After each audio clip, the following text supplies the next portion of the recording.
Y yo esto lo veo mucho con lo que pasó durante el COVID. Sí. Que es en plan de, vale, que sí, que puede ser que esta persona que está diciendo que aquí hay problemas, que esto no es fiable y tal cual, puede ser que esté equivocadísima.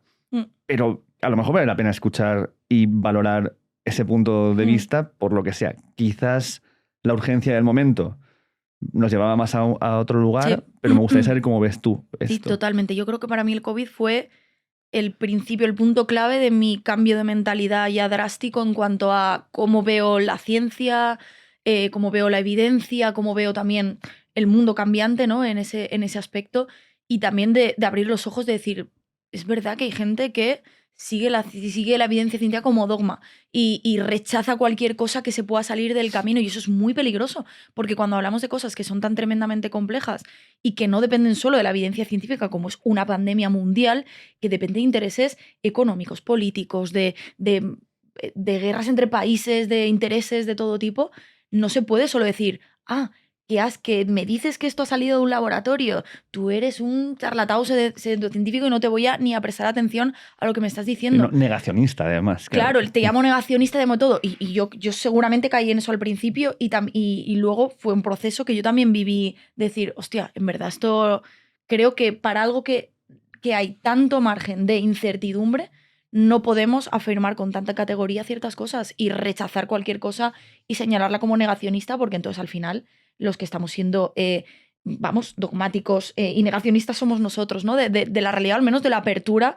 de valorar otras hipótesis cuando no está claro nada, ¿no? Entonces, eso para mí fue una apertura de mente total, el tema de la pandemia.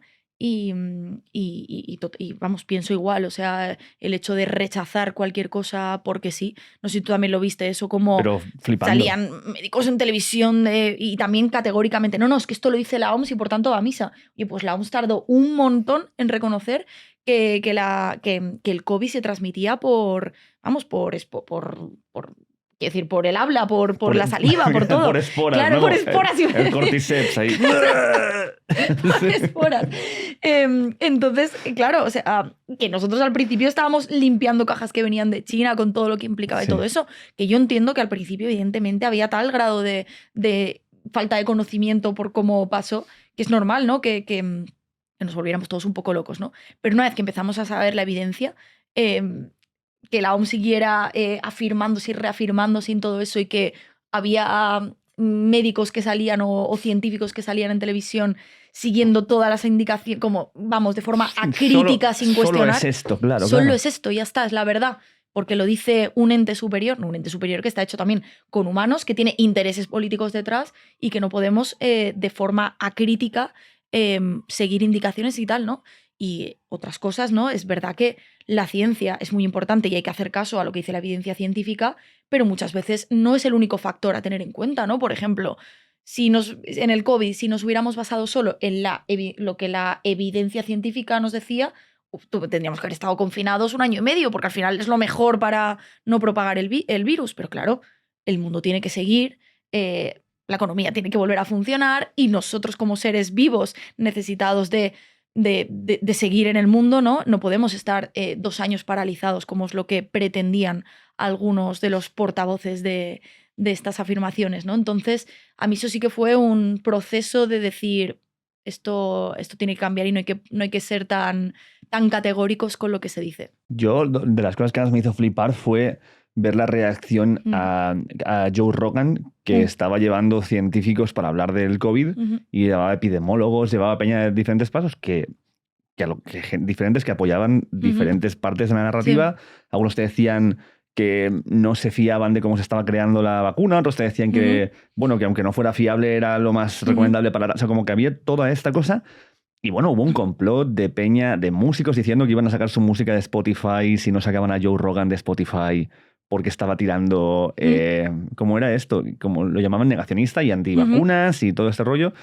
Y el tío diciendo, peña, pero que yo hago un programa de entrevistas y traigo gente para que hable de diferentes puntos y no de traía vista. charlatanes, entiendo que traía a médicos y científicos. Claro, traía gente que era pues, un epidemiólogo que llevaba trabajando 60 años en su otro tipo que trabajaba en creación de vacunas, equipamiento médico. O sea, peña que decías, no que no te estoy trayendo aquí a un cantante de reggaetón a decirte esto sin ningún tipo de... ¿sabes? Sin menospreciar a los cantantes de reggaetón, pero que tampoco te estoy trayendo a uno de rock, o no me estás trayendo a mí a hablar de esta mierda, ¿sabes? Es como... pues no, flipé con este odio que se empezó a tirar hacia ahí, y luego con cualquier persona que ha tenido la mínima... No te digo irnos a Miguel Bosé, pero irnos a cualquier persona que ha dudado o ha tenido un plan de decir, hostia, no sé esto, chicos, creo que no tengo información, creo que no sé si vacunarme o no porque tengo miedo. Solo por decir esto. Entonces decir, bueno, pero está bien, claro que tienes es derecho a tener miedo. Claro, no, pues no, hay que hacer esto. O los otros, en plan de, no, te meten un microchip y es en plan, cojones. Estamos perdidos. ¿Qué hacemos? Sí, totalmente. Que es normal que la gente tuviéramos dudas y tuviéramos miedo, claro, de la vacuna, del COVID, de todo. Es que es normal, al final no tenemos ese conocimiento y claro, los científicos tampoco lo tenían al 100% porque era algo muy nuevo, claro. Es diferente, por ejemplo, cuando hablamos de, por ejemplo, cambio climático, ¿vale? Es un tema mucho más asentado, que lleva décadas estudiándose, que claro, que no puedes traer, por ejemplo, dice, no, un premio Nobel afirma que el cambio climático no es culpa de los hombres, ¿vale? ¿Premio Nobel de qué? Porque luego resulta que era un premio Nobel de física que no había estudiado el campo del cambio climático. Entonces, eso sí que me parece que es hacer trampas, porque una persona haya ganado el premio Nobel en una disciplina no implica que sea experto en la disciplina de la climatología, del estudio del clima, de la evolución de la Tierra, etcétera, etcétera. Entonces, hay cosas diferentes, o sea, son casos distintos. El COVID nos pilló a todos de primeras y yo creo que había que haber escuchado a todos los científicos por igual, expertos en epidemiología, etcétera, etcétera, y que se hubiera creado pues un debate constructivo, ¿no? Porque al fin, obviamente no vas a traer a el charlatán de los microchips a decirte que te quieren poner los microchips y que no te vacunes, que llevan grafeno. Efectivamente, eso es una barbaridad y no se le puede poner a la misma altura que un experto. Pero dentro del campo de la ciencia, escuchar opiniones diversas, es que si no, es imposible avanzar. No se puede solo tener una voz única y además llevada o sea, que va directa de grandes organismos internacionales con distintos intereses. No puede ser. ¿Tú es que si no hubiera pasado esto, te hubiera llevado a esta reflexión, habría sido más difícil que hubieras accedido al debate sobre lo de la Tierra plana y todas estas cosas? O sea, yo creo que ya estaba abierta a debatir muchas cosas, ¿eh? O sea, es más como algo más filosófico, profundo en cuanto a qué es la ciencia, qué nos dice, ¿no? Qué podemos esperar y qué nosotros como seres humanos podemos afirmar o no afirmar categóricamente, porque la ciencia también está en constante cambio, ¿no? Entonces, yo creo que antes era mucho más categórica en los vídeos de esto, pseudociencia, esto... de puta madre, pero luego realmente la ciencia es cambiante y la evidencia avanza y hay que ser humildes en ese aspecto.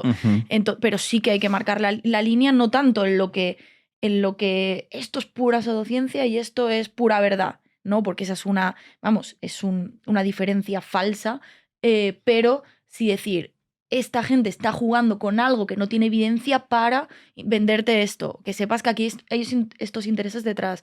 Entonces es más en el objetivo de quien está utilizando estas no verdades sin evidenciar para aprovecharse de las personas. Entonces es cambiar un poco ese foco. Sí, ¿cómo fue para ti la experiencia de estar en este debate? Porque había momentos que desde fuera se te veía... Si te está gustando esta entrevista, puedes verla completa en Podimo. Solo tienes que darle al link que hay aquí abajo en la descripción para suscribirte con una oferta especial y poder disfrutar de todo nuestro contenido 3 meses antes de que se publique en YouTube y sin anuncios. Además, vas a poder ver un montón de otros podcasts increíbles y una librería de audiolibros que no te la acabas. Dale aquí abajo y suscríbete a Podimo.